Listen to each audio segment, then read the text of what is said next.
I hired in here August the 4th, 1980.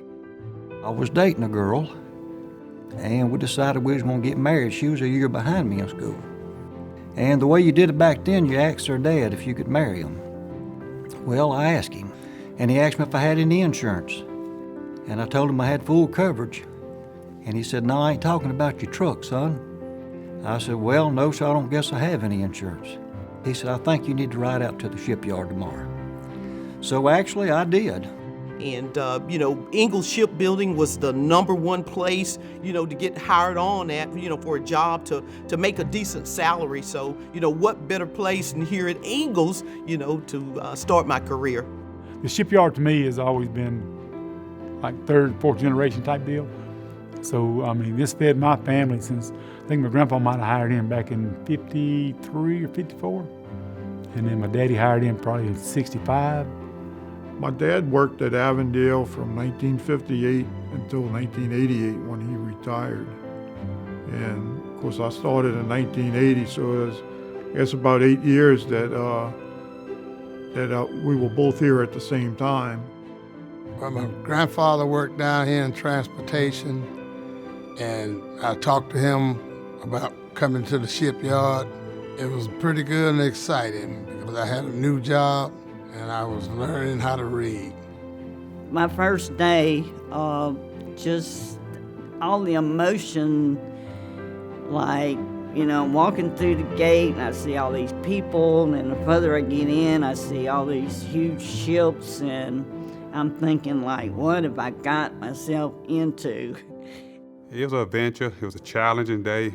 Met a lot of people, told me what job assignment I'm gonna have and what they expected. And like I said, being young and in here not knowing no different, they tell you go get a board stretcher. I'm gonna walk around looking for a board stretcher. There was no such thing as a board stretcher.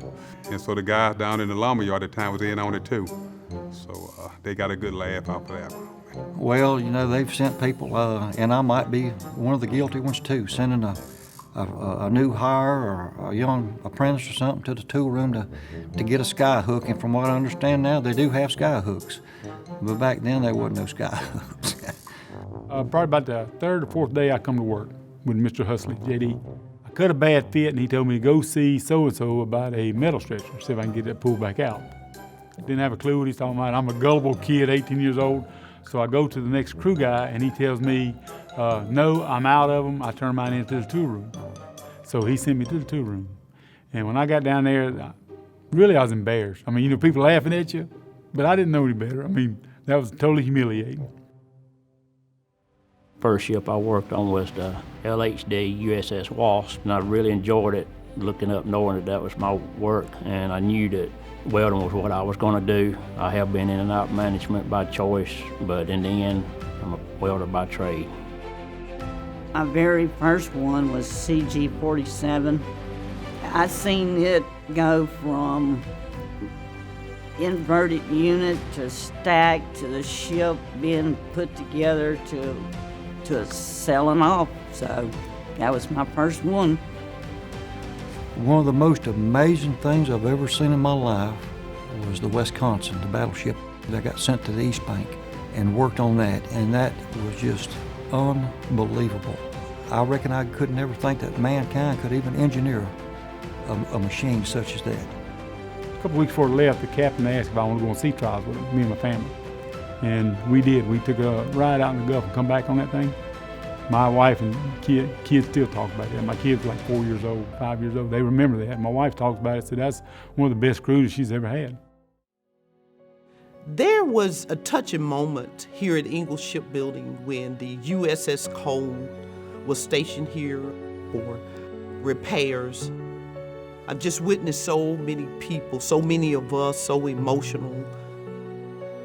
To see that was just a life-changing event to a certain degree. Knowing what that ship just went through, and from what I understand, not the first weld busted on that ship when it got hit. Everybody that I was aware of had a very high degree of pride. In the New York, they actually put some of the steel from those towers into the ship. So when they'd be going in the battle of harm's way, they had part of the towers with them. Something I'm most proud of One, meet Michelle Obama, first African-American First Lady, and here at the shipyard, you know, christening her ship. And like I said, got an opportunity to actually meet her and shake her hand. So it was a great moment.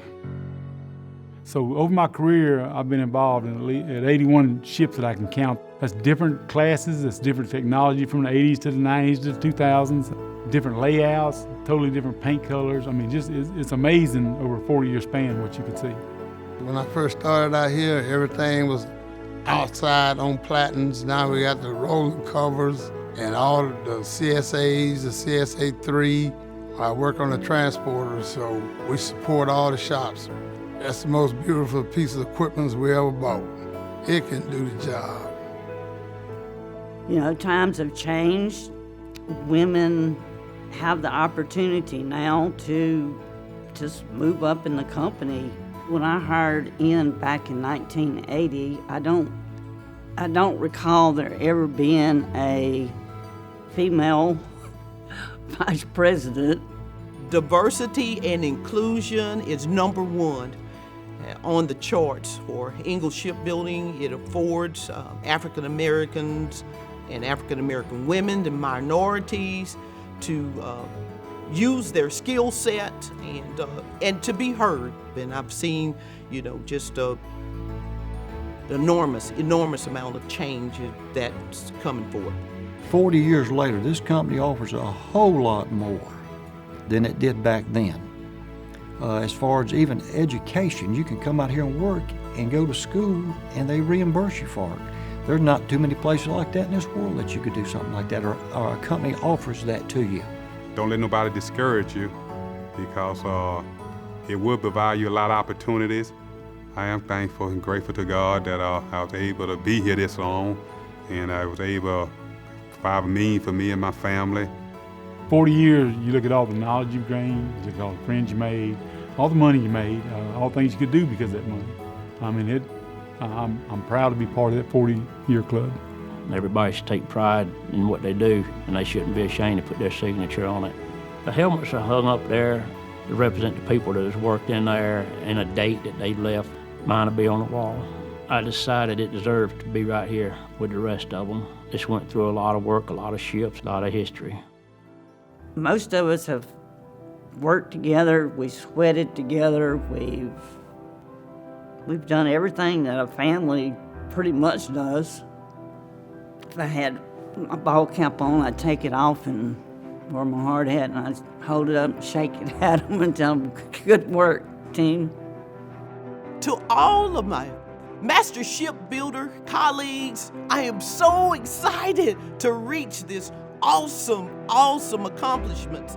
I am so happy for you because we walk hand in hand. For over 40 years, we have accomplished something so amazing. I just wish you all the best. I pray for all of you and all of the blessings to you and your families.